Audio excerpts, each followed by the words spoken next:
Hello बच्चों, अब हम करेंगे question number 6। The acute angle of a right triangle are in the ratio of 2:1। Find each of these angle. Question number 6 में आपसे बोला है ये कौन सा ट्रायंगल है, राइट ट्रायंगल। राइट ट्रायंगल का मतलब होता है तीनों में से एक एंगल आपका 90 डिग्री होना चाहिए। तो हमने ये आपका राइट ट्रायंगल बना दिया, ये आपका राइट ट्रायंगल हो गया। इसकी नेमिंग कर लेते हैं ए बी सी। ये जो एंगल बी होगा ये 90 डिग्री है। यही क्वेश्चन में बोला गया है एक ट्रायंगल, ऐसा ट्रायंगल जिसका एक एंगल 90 डिग्री होना चाहिए। और कह रहा है acute angle of a right triangle are in the ratio 2:1। यानी अदर दो जो एंगल हैं, एक्यूट एंगल कौन से होते हैं, जो 90 डिग्री से कम होते हैं, इनका रेशियो गिवन है 2:1।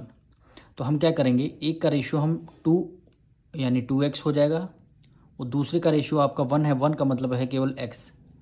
एंगल ए आपका 2x हो गया, एंगल सी आपका x हो गया, और तीसरा एंगल आपको उस एंगल सी आपको गिवन है। तो सबसे पहले यहाँ पे गिवन में लिखते हैं। तो एंगल ए को हमने क्या लेट किया हुआ है, 2x लेट कर लिया।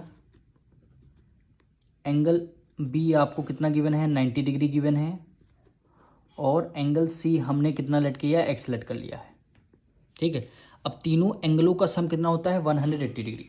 तो यहाँ पे लिखते हैं angle A plus angle B plus angle C equal to 180 degree. कौन सी प्रॉपर्टी होती है, एंगल सम प्रॉपर्टी, यानी angle sum property, angle sum property. अब एंगल ए हमारा 2x है तो 2x लिख लिया। एंगल बी हमारा कितना 90 डिग्री है तो हमने 90 डिग्री लिख लिया। प्लस एंगल सी हमारा x है तो हमने x लिख लिया, equal to 180 degree.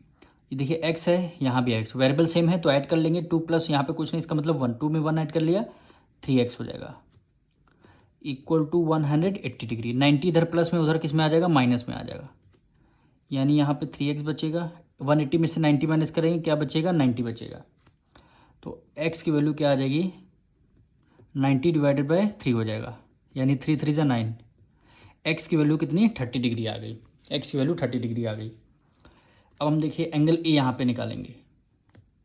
Angle A को हमने 2x सेलेक्ट किया था, तो 2x इक्वल टू 2 हो गया मल्टीप्लाई, x की वैल्यू कितनी 30 आई है, तो 2 × 30 कर दिया, 3 2 = 6, यानी एंगल ए आपका 60 डिग्री आ गया। अब एंगल बी तो आपका 90 डिग्री गिवन है, एंगल सी निकालेंगे। एंगल सी हमने क्या है, x सेलेक्ट कर लिया था, तो x की वैल्यू कितनी आ गई, 30 आ गई। यानी एंगल ए आपका 60 आ गया, एंगल सी आपका 30 आ गया। यही दो एंगल फाइंड करने के लिए बोले गए थे।